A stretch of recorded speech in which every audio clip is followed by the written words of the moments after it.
नमस्कार, जय हिंद दोस्तों। स्वागत करता हूं आप सभी का मेरे एजुकेशन एंड बुद्धिस्ट चैनल में। मैं जोबिल कुमार आज आपके लिए महत्वपूर्ण प्रश्न लाया हूं। जो विश्व पर्यावरण दिवस आज है, 5 जून है आज। तो इस दिन क्या होता है? विश्व पर्यावरण दिवस मनाया जाता है पूरे विश्व में। ठीक है दोस्तों, तो आज के दिन हम पर्यावरण विषय से सभी मोस्ट इम्पोर्टेंट जो क्वेश्चन हैं उनको सॉल्व करेंगे, उनके ऊपर चर्चा करेंगे। दोस्तों, ये प्रश्न जो हैं वो सभी शिक्षक भर्ती परीक्षाओं में तथा अन्य सभी जितने भी कॉम्पिटिटिव एग्ज़ाम होते हैं सबके लिए उपयोगी साबित होंगे। ठीक है दोस्तों, तो बने रहिए वीडियो के अंत तक हमारे साथ। और वीडियो अगर पसंद आए तो लाइक ज़रूर करें। साथ ही साथ चैनल पर अगर पहली बार हैं तो चैनल को सब्सक्राइब कर लें और बेल आइकन को भी दबा देंगे, जिससे कि आने वाले हमारे वीडियो का नोटिफिकेशन आपको मिल जाएगा। चलिए दोस्तों, शुरू करते हैं।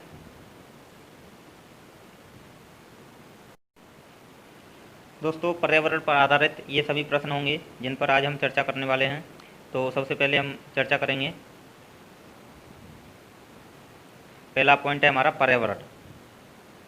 ठीक है दोस्तों,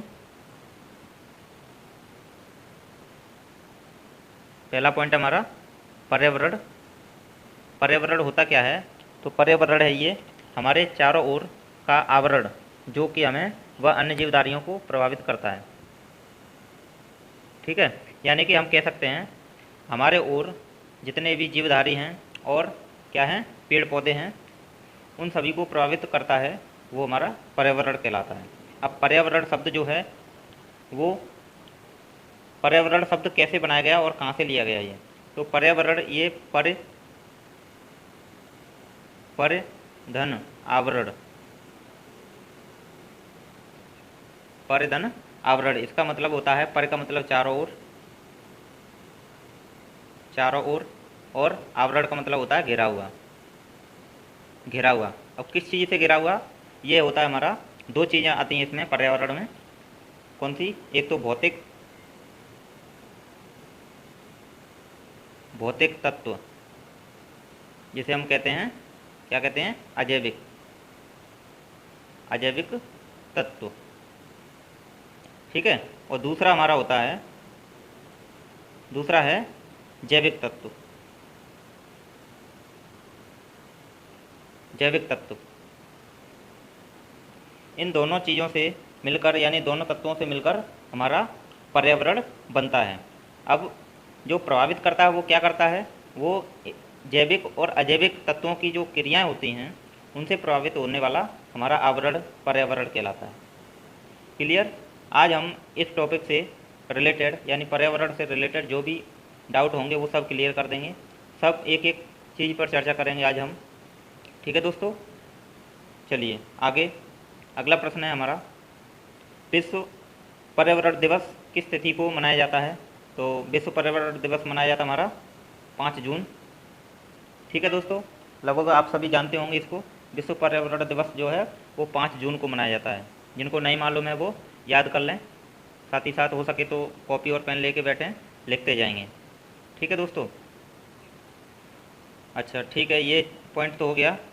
आगे साथ ही साथ बता दें, जो पर्यावरण शब्द है वो कौन सी भाषा का शब्द है? तो ये फ्रेंच भाषा का शब्द है। ठीक है, किसका? फ्रेंच। ये प्रश्न आया हुआ है यूपी पीसीएस परीक्षा में 2006 में। ये प्रश्न आया हुआ है, किस भाषा का है? तो ये है फ्रेंच, फ्रेंच भाषा का। और पर्यावरण जो है वो किन तत्वों से मिलकर बना है? तो वो भी आया हुआ है, ये भी कई परीक्षाओं में आता है प्रश्न। तो ये बनता है अजैविक और जैविक तत्वों से मिलकर। ठीक है दोस्तों, चलिए अगला प्रश्न है हमारा, बहुत ही महत्वपूर्ण प्रश्न है जो आगामी परीक्षाओं में आने की पूरी पूरी संभावना है, और पिछली परीक्षाओं में ये कई बार पूछा गया है।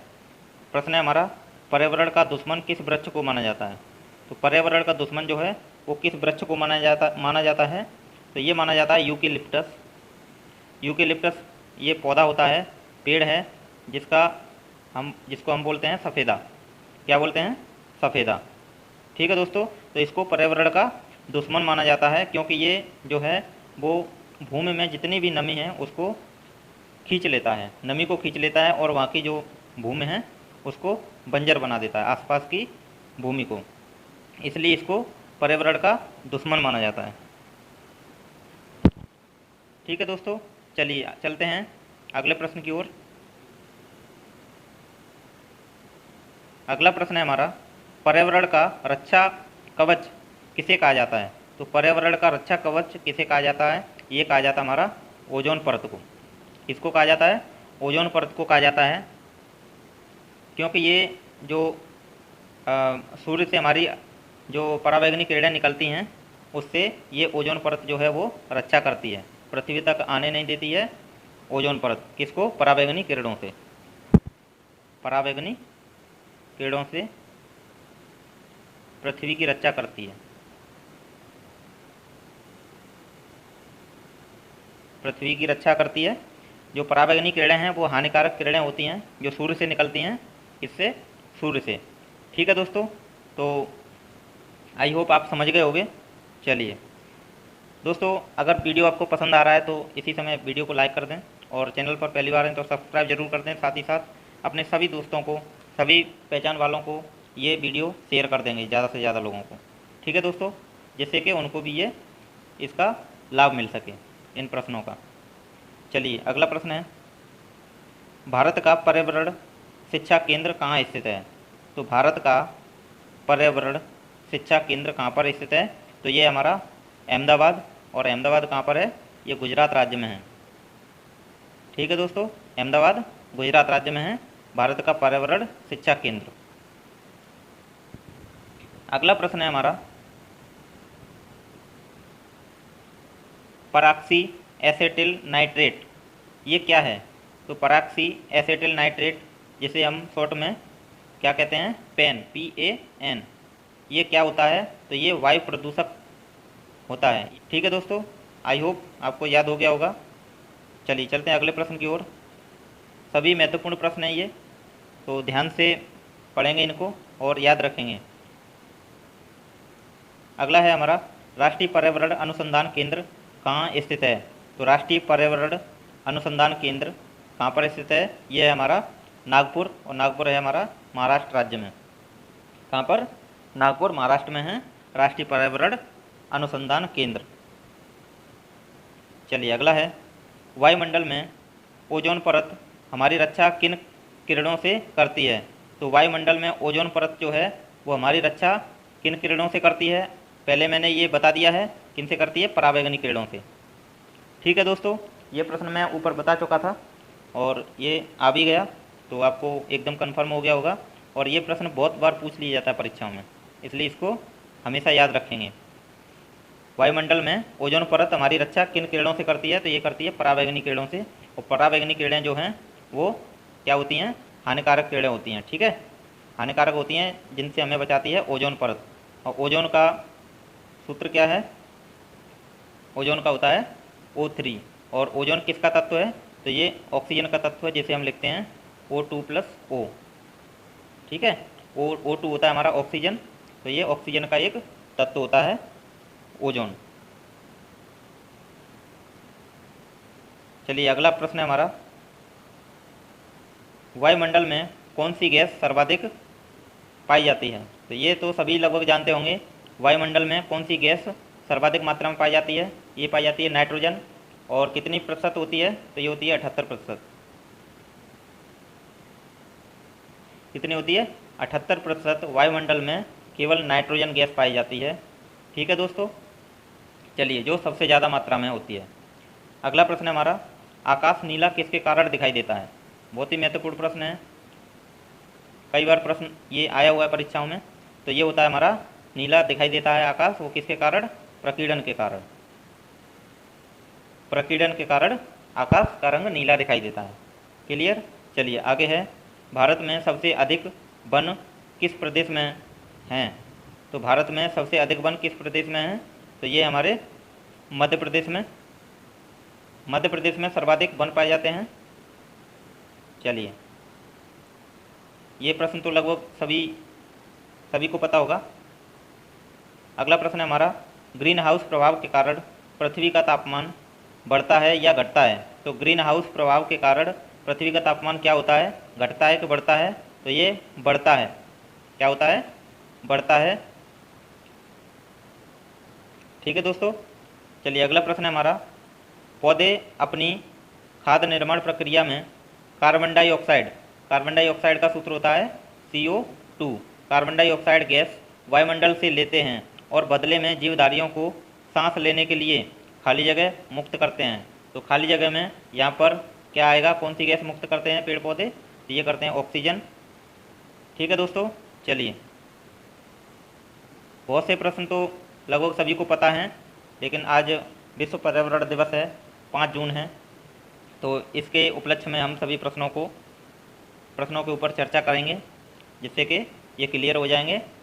ठीक है दोस्तों, चलिए अगला प्रश्न है हमारा, ग्रीन हाउस प्रभाव क्या है? तो ये भी प्रश्न आया है कि ग्रीन हाउस प्रभाव क्या है? तो ये होता है हमारा, ग्रीन हाउस प्रभाव में सूर्य की किरणें पृथ्वी पर आ तो जाती हैं। क्या होता है? ग्रीन हाउस प्रभाव में सूर्य की किरणें पृथ्वी पर आ तो जाती हैं, लेकिन कार्बन डाइऑक्साइड गैस के घेरे के कारण वापस नहीं जा पाती हैं। ठीक है दोस्तों, ग्रीन हाउस प्रभाव जो है उसमें क्या होता है, सूर्य की किरणें पृथ्वी पर आती हैं, लेकिन किरणें पृथ्वी पर आ तो जाती हैं लेकिन वापस नहीं जा पाती हैं। क्यों नहीं जा पाती हैं? क्योंकि पृथ्वी पर कार्बन डाइऑक्साइड गैस का जो घेरा है उसके कारण वापस नहीं जा पाती हैं। ठीक है दोस्तों, क्लियर हो गया? तो ग्रीन हाउस प्रभाव क्या है वो आप अच्छे से समझ गए होंगे। ठीक है, चलिए इसमें से ये भी प्रश्न बन जाता है, ग्रीन हाउस प्रभाव में जो पृथ्वी पर किरणें आती हैं वो किस गैस के कारण वापस नहीं जा पाती हैं? तो वो हो जाएगा हमारा कार्बन डाइऑक्साइड। क्लियर? चलिए कितने प्रश्न बन गए इससे? 2 से 3 प्रश्न लगभग क्लियर होते जा रहे हैं, बस समझना जरूरी है कौन सा प्रश्न कहाँ से बनता है। अगला है, राष्ट्रीय वन नीति के अनुसार कितने प्रतिशत भूभाग पर वन होना अनिवार्य है? देखिए सबसे महत्वपूर्ण प्रश्न है, कई बार परीक्षा में आया हुआ है ये, CTET में, UP टेट में और अन्य परीक्षाओं में बहुत बार आता है ये प्रश्न। राष्ट्रीय वन नीति के अनुसार कितने प्रतिशत भूभाग पर वन अनिवार्य है, यानी कि वन होना जरूरी है? तो ये होता है हमारा 33% पर। ठीक है, यानी कि जितनी भी भूमि है उसके हिसाब से भूमि पर 33% वन होना चाहिए, बाकी जो भी स्थल है वहाँ पर, जो भी भूभाग है वहाँ पर आबादी भले ही हो, लेकिन 33% भूभाग पर वन होना अनिवार्य है। ठीक है दोस्तों, चलिए अगला है, ग्रीन पीस क्या है? अब ग्रीन पीस क्या है? ये है हमारा पर्यावरण एक योजना है, ग्रीन पीस पर्यावरण योजना है, जिसमें क्या होता है, पर्यावरण की सुरक्षा के लिए योजना बनाई जाती है, तो इसे कहते हैं हम ग्रीन पीस। ठीक है दोस्तों, चलिए अगला है, चिपको आंदोलन के पीछे मुख्य उद्देश्य क्या है? तो मुख्य उद्देश्य क्या है चिपको आंदोलन के पीछे? तो ये होता है हमारा वनों की सुरक्षा। क्या था? वनों की सुरक्षा मुख्य उद्देश्य था चिपको आंदोलन, जिसका नेतृत्व किया था किसने? सुंदरलाल बहुगुणा, नाम था इनका सुंदरलाल बहुगुणा। और ये कहाँ से चलाया गया था? ये चलाया गया था उत्तराखंड से, उत्तराखंड राज्य से। ठीक है दोस्तों, कितने प्रश्न इससे क्लियर हो रहे हैं? एक तो चिपको आंदोलन किससे संबंधित था?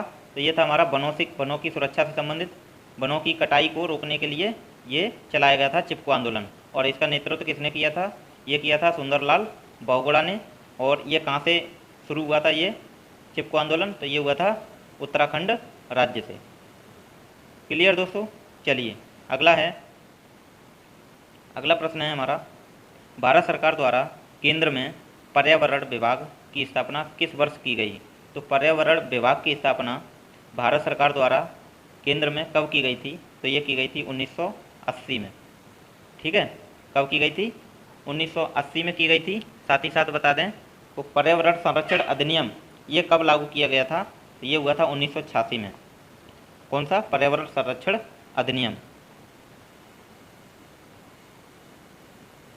पर्यावरण संरक्षण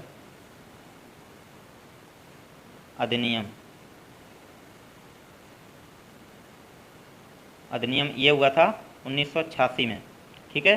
1980 में पर्यावरण विभाग की स्थापना की गई थी भारत सरकार में, केंद्र में भारत सरकार द्वारा, और पर्यावरण संरक्षण अधिनियम ये 1986 में लागू हुआ था। क्लियर दोस्तों? चलिए, इससे 2 प्रश्न हमारे तैयार हो गए। अगला प्रश्न है हमारा, महत्वपूर्ण प्रश्न है, कई बार पूछ लिया जाता है, इसकी फुल फॉर्म भी पूछ ली जाती है कि यूनेप जो है उसकी फुल फॉर्म क्या है। तो यूनेप की फुल फॉर्म है संयुक्त राष्ट्र पर्यावरण कार्यक्रम। इसका हो जाएगा यूनाइटेड नेशनल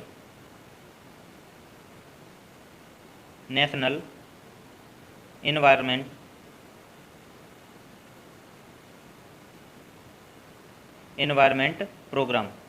क्या? प्रोग्राम। ठीक है दोस्तों, इसकी फुल फॉर्म ये अंग्रेजी में हो गई यूनाइटेड नेशनल इन्वायरमेंट प्रोग्राम, और इसकी हिंदी में हो जाएगा संयुक्त राष्ट्र पर्यावरण कार्यक्रम। ठीक है। इसका मुख्यालय कहाँ पर है? तो इसका मुख्यालय हमारा है नैरोबी में। कहाँ पर है? नैरोबी, और ये है हमारा केन्या में। ठीक है। चलिए, नैरोबी शहर में है और ये है केन्या में। अगला है, फोटोकॉपी मशीन में कौन सी गैस उत्पादित होती है? तो फोटोकॉपी जो मशीन होती है उसमें कौन सी गैस जो है उत्पन्न होती है, उत्पादित होती है? तो वो ओजोन गैस होती है। ओजोन की क्या होता है सूत्र? तो ये है O3, और ये किसका तत्व होता है? ऑक्सीजन का, यानी कि O2+O, ये होता है हमारा O3। ठीक है। तो ये ऑक्सीजन का तत्व है, जैसा कि मैंने ऊपर बताया था। चलिए, अगला है, विश्व वन्यजीव कोष द्वारा प्रतीक के रूप में किस पशु को लिया गया है? तो विश्व वन्यजीव कोष द्वारा प्रतीक के रूप में लिया गया है पांडा। बहुत बार पूछ लिया जाता है। पांडा जो भालू जैसा दिखता है, कैसा दिखता है? भालू के जैसा। इससे प्रश्न बहुत बनता है, वह जीव जो भालू के जैसा दिखता है और वह पेड़ पर घर बनाता है, यानी पेड़ पर उल्टा लटकता है। तो कौन सा जीव है जो पेड़ पर उल्टा लटकता है और भालू जैसा दिखता है? तो ये होता है हमारा पांडा। चलिए, अगला है, भारत का कौन सा राज्य टाइगर राज्य के नाम से जाना जाता है? तो टाइगर राज्य के नाम से जाना जाता है मध्य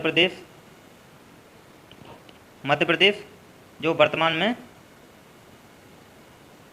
में कर्नाटक में ये है। कौन सा?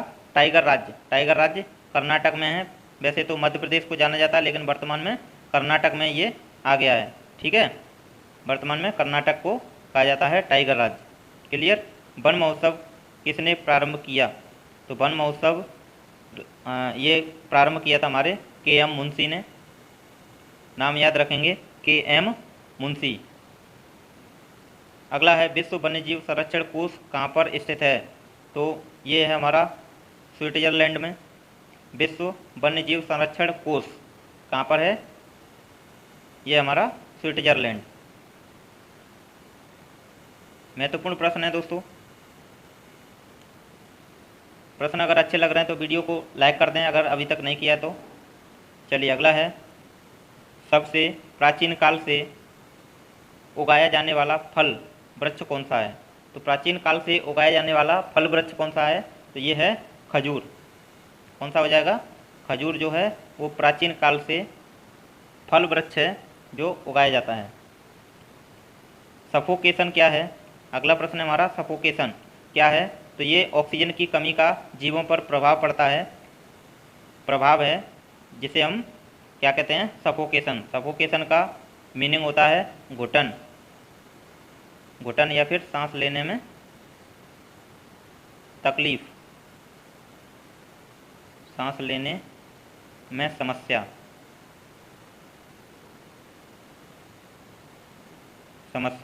ठीक है।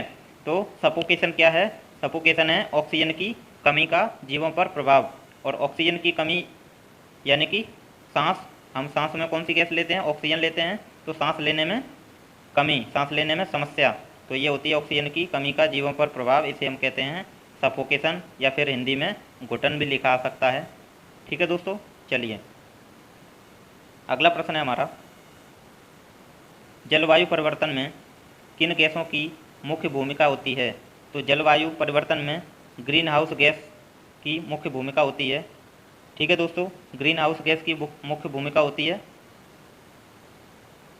चलिए अगला है हमारा, सर्वाधिक ओजोन क्षयकारी गैस कौन सी है? तो सर्वाधिक ओजोन क्षयकारी गैस कौन सी है, यानी कि जो ओजोन परत है उसको कौन सी गैस ज़्यादा नुकसान करती है? तो वो करती है CFC। ठीक है, जो सूर्य से निकलने वाली अल्ट्रावायलेट किरणों को यानी कि पराबैंगनी किरणों को रोकने के लिए जो ओजोन परत सहायक होती है, ओजोन परत रोकती है, जो पृथ्वी तक उन किरणों को नहीं आने देती है। जो क्या है, जो पृथ्वी पर हानिकारक किरणें हैं, हानिकारक प्रभाव डालती हैं। अब इस परत को नुकसान कौन सी गैस करती है? तो वो करती है हमारी CFC, जिसे क्लोरोफ्लोरोकार्बन कहते हैं। क्या कहते हैं दोस्तों? क्लोरोफ्लोरोकार्बन। ये कई बार परीक्षा में इसका फुल फॉर्म पूछ लिया जाता है। CFC गैस का फुल फॉर्म क्या है? तो इसका हो जाएगा क्लोरोफ्लोरोकार्बन। चलिए दोस्तों आगे चलते हैं। क्लोरोफ्लोरोकार्बन किन गैसों का संयुक्त रूप है? तो ये है क्लोरीन और फ्लोरीन। यहाँ पे फ्लोरीन कर लेंगे, क्लोरीन कोमा फ्लोरीन एवं कार्बन, CFC। ठीक है, इन तीनों गैसों का संयुक्त रूप है क्लोरोफ्लोरोकार्बन। अगला प्रश्न है हमारा दोस्तों, भूतल पर CFC का प्रयोग कहाँ होता है? तो भूतल पर CFC का प्रयोग कहाँ होता है? स्प्रे कैन, डिस्पेंसर में और वातानुकूलकों में यानी कि AC में और रेफ्रिजरेटरों में। हेयर स्प्रे में यानी कि जिससे क्या होता है, बालों पे कलर किया जाता है, डाई किया जाता है, उसमें CFC होता है। शेविंग क्रीम में भी होता है CFC। ठीक है, शेविंग क्रीम में होता है और विविध सौंदर्य प्रसाधनों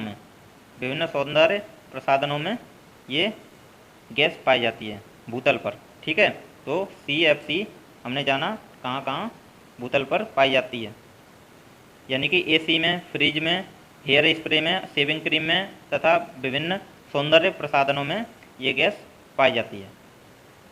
चलिए चलते हैं अगले प्रश्न की ओर। अगला प्रश्न है दोस्तों हमारा, ग्रीन हाउस गैस का प्रत्यक्ष परिणाम क्या होगा? तो ग्रीन हाउस का प्रभाव का प्रत्यक्ष परिणाम क्या होगा? तो इसका परिणाम होगा ग्लेशियर पिघलने लगेंगे। ठीक है, क्या होगा? ग्लेशियर पिघलने लगेंगे, प्रत्यक्ष रूप से इसका परिणाम दिखने लगेगा। चलिए अगला है हमारा, भारत में वृक्षों का आदमी किसे कहा जाता है? तो ये प्रश्न जो है वो चिपको आंदोलन से संबंधित है। चिपको आंदोलन किस लिए चलाया गया था? तो ये चलाया गया था वनों की सुरक्षा के लिए, वनों की सुरक्षा यानी कि वनों को काटने से रोकने के लिए चलाया गया था। और इसका नेतृत्व किया था सुंदरलाल बहुगुणा ने। ये नाम लिखा हुआ है सुंदरलाल बहुगुणा। और उसी आंदोलन के बाद इनका नाम दिया गया दोस्तों भारत में वृक्षों का आदमी। तो वृक्षों का आदमी किसे कहा जाता है? सुंदरलाल बहुगुणा, क्योंकि इन्होंने वनों की कटाई रोकने के लिए आंदोलन चलाया था, जिसको चिपको आंदोलन कहा जाता है। कहाँ से हुआ था ये उत्तराखंड राज्य से शुरू हुआ था। ठीक है दोस्तों, चलिए क्लियर हो गया होगा। आगे चलते हैं। सर्वाधिक जैव विविधता पाई जाती है, तो सर्वाधिक जैव विविधता पाई जाती है हमारी ट्रॉपिकल रेन फॉरेस्ट में, ट्रॉपिकल रेन फॉरेस्ट। ठीक है दोस्तों, चलिए अगला है, बायोटेक्नोलॉजी पार्क कहाँ पर स्थित है? तो बायोटेक्नोलॉजी पार्क ये है हमारा लखनऊ में स्थित। कहाँ पर है? लखनऊ में बायोटेक्नोलॉजी पार्क। अगला है, पृथ्वी दिवस कब मनाया जाता है? तो पृथ्वी दिवस मनाया जाता है हमारा 22 अप्रैल। कब मनाया जाता है? 22 अप्रैल को पृथ्वी दिवस। दूसरा, जैव विविधता दिवस मनाया जाता है 22 मई। और जल दिवस कब मनाया जाता है? 22 मार्च जो है, 22 मार्च को जल दिवस मनाया जाता है। क्या मनाया जाता है? जल दिवस। ठीक है, और 22 अप्रैल को ठीक एक महीने बाद मनाया जाता है पृथ्वी दिवस। और पहला तो यही हो गया 22 मार्च जल दिवस। 22 अप्रैल ये हो गया पृथ्वी दिवस, हमेशा के लिए याद हो जाएगा। और 22 जून, सॉरी 22 मई, मई आएगा, सॉरी यहाँ पे मई कर लेंगे, ठीक है, 1 महीने बाद, यानी अप्रैल मई, 22 मई को होता है जैव विविधता दिवस, जैव विविधता दिवस। ठीक है दोस्तों, चलिए अगला प्रश्न है हमारा, भविष्य का ईंधन किसे कहा जाता है? तो भविष्य का ईंधन कहा जाता है हमारा हाइड्रोजन को। और अगला प्रश्न है, carbon dioxide, sulphur dioxide, carbon monoxide द्वारा कौन सा प्रदूषण होगा? तो जो भी गैसें हैं, गैसों से प्रदूषण ज़्यादातर वायु प्रदूषण होता है, ठीक है, वायु प्रदूषण। चलिए अगला है, रेड डाटा बुक का संबंध किससे है? तो रेड डाटा बुक जो होती है उसमें किस चीज़ की एंट्री होती है? इसमें विलुप्त यानी विलुपित जो प्राणी होते हैं, संकटग्रस्त होते हैं, विलुप्त होने की कगार पर होते हैं, उन प्राणियों की सूची बनाई जाती है, वो रेड डाटा बुक में बनाई जाती है, ठीक है। यानी कि विलुप्त के संकट में संकटग्रस्त जीवों से संबंधित होती है, क्या होती है? Red data book. जो विलुप्त होने की कगार पर होते हैं उन जीवों की सूची रेड डाटा बुक में बनाई जाती है। क्लियर? चलिए आगे चलते हैं। अगला प्रश्न है हमारा, विश्व का सबसे प्रदूषित नगर कौन सा है? तो विश्व का सबसे प्रदूषित नगर मैक्सिको सिटी है, ठीक है दोस्तों, मैक्सिको सिटी। और एनवायरमेंटल यानी environment education for kids USA में कहाँ पर स्थित है? तो यह है यूएसए अमेरिका में।